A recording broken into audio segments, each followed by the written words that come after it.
Doutor, por mais que eu tente emagrecer, nenhum remédio funciona comigo. Isso já aconteceu com você? Essa frase é frequente na sua vida? O que pode estar acontecendo é a não identificação do exato tipo de fome que você apresenta e, consequentemente, o uso de um medicamento que não é adequado para o seu problema. Quando a gente analisa a fisiologia da alimentação, quando a gente analisa a forma como o nosso corpo reage ao alimento, o normal é fome, você vai ter a alimentação, isso vai te causar saciação, que é quando o sinal que o teu estômago, que o alimento chegou, as calorias que você ingeriu foram suficientes para você ter a energia, e isso promove saciedade. No entanto, algumas pessoas apresentam um desequilíbrio nesse mecanismo e, consequentemente, nós vamos ter problemas de longo prazo, problemas associados à alimentação. Quando a gente pensa nos tipos de fome, é comum que a gente faça uma classificação em 4 tipos. A primeira delas é a fome hedônica.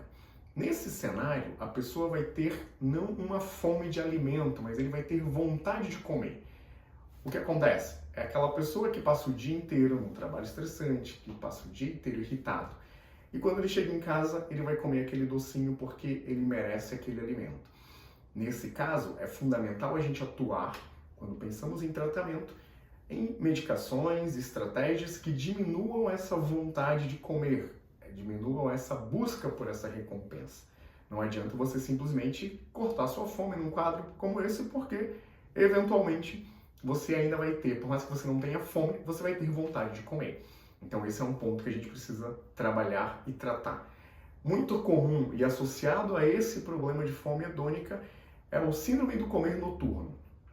Nesse caso, a pessoa vai ter episódios geralmente associados ali à insônia ou uma dificuldade inicial para dormir, onde ele começa a levantar da cama e ataca a geladeira e começa a comer desenfreadamente, sem nem ver direito o que está comendo.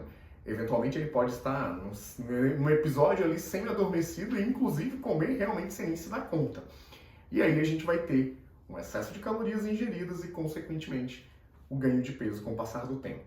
Então, fome hedônica é o primeiro tipo de fome que a gente precisa identificar e tratar. Associado a isso, a gente vai ter a fome cerebral ou a compulsão.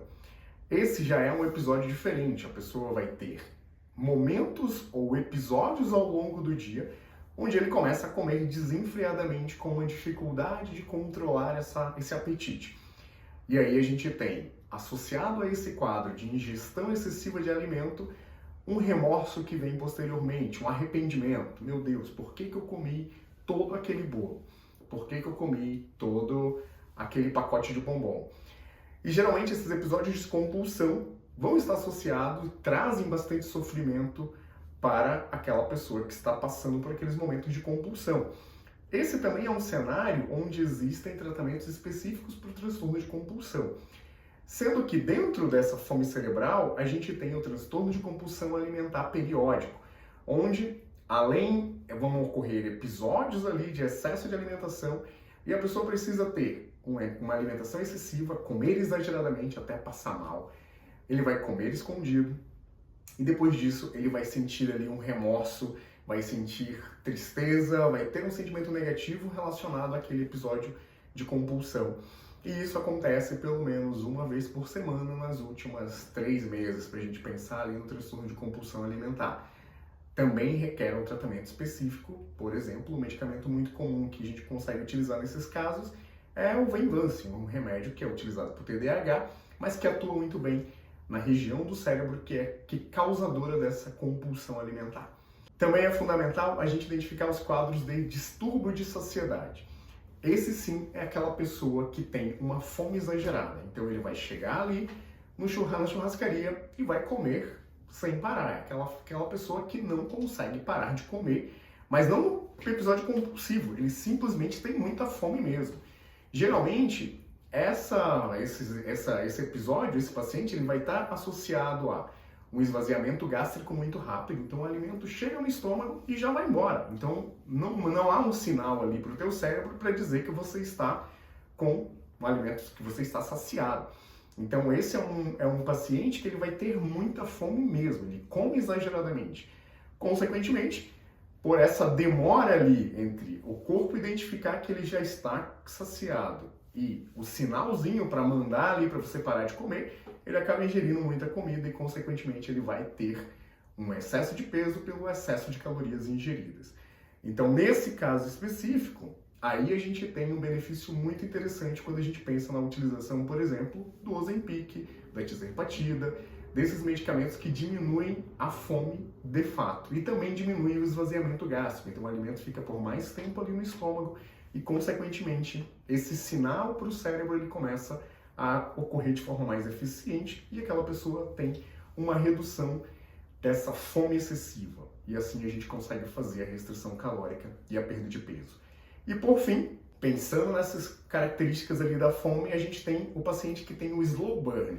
Esse é um paciente que tem um metabolismo lento. Qual a principal característica desses pacientes? Eles raramente fazem atividade física. Era aquele paciente que diminuía um pouco a ingestão de alimentos, perdia peso. Mas aí que está o grande detalhe. Esse é o indivíduo que tem obesidade sarcopênica. Então ele possui um desequilíbrio entre massa de gordura e massa muscular. Consequentemente, ele já tem um metabolismo mais lento. Quando ele faz esses episódios de restrição alimentar, ele vai perder gordura, só que ele perde proporcionalmente mais músculo. E geralmente são dietas mais restritivas, que ele não consegue manter por muito tempo, volta a comer exageradamente, volta a comer errado novamente, e aí ele reganha o peso, mas dessa vez ele não ganha mais músculo, ele ganha muito mais gordura. Então, ao longo do tempo, é aquela pessoa que vai tendo muita gordura, pouca massa muscular, e ele vai passando por um processo de inflexibilidade metabólica. O corpo sofre tanto nesses episódios de efeito sanfona, que ele começa a ter dificuldade para queimar gordura. E quando ele emagrece, ele vai tendo uma perda de massa magra, de glicogênio muscular, de forma muito mais eficiente do que de gordura. E, consequentemente, a gente só acentua esse episódio de obesidade sarcopênica se ele fizer uma dieta de qualquer forma. Então, esse é um quadro onde nós precisamos não só equilibrar a dieta, mas também atuar na parte do metabolismo, acelerar o metabolismo desse paciente, seja com substâncias que têm um efeito termogênico, seja com substâncias que possuem ali, que atuam melhorando o ganho de massa magra, melhorando essa questão de sarcopenia, por exemplo, utilização de hormônios, se for o caso. E aí a gente começa a melhorar essa perda de massa magra, consequentemente melhorar, acelerar essa eliminação de gordura, e aí esse paciente consegue ter sucesso na terapêutica. Então não adianta você ir na farmácia, comprar qualquer remédio, seguir a orientação da vizinha, fazer as coisas de qualquer forma e acreditar que isso vai dar o resultado desejado. E lembre-se, não existe um remédio milagroso, não existe uma pílula mágica, não existe um exercício milagroso, não existe uma cirurgia milagrosa. É um conjunto. Quando a gente pensa em emagrecimento, é fundamental que você trate todos os aspectos da tua saúde para assim a gente ter, de fato, uma perda de peso saudável, eliminação de gordura, aumento de massa magra, melhora de todos os aspectos metabólicos e, consequentemente, mais longevidade.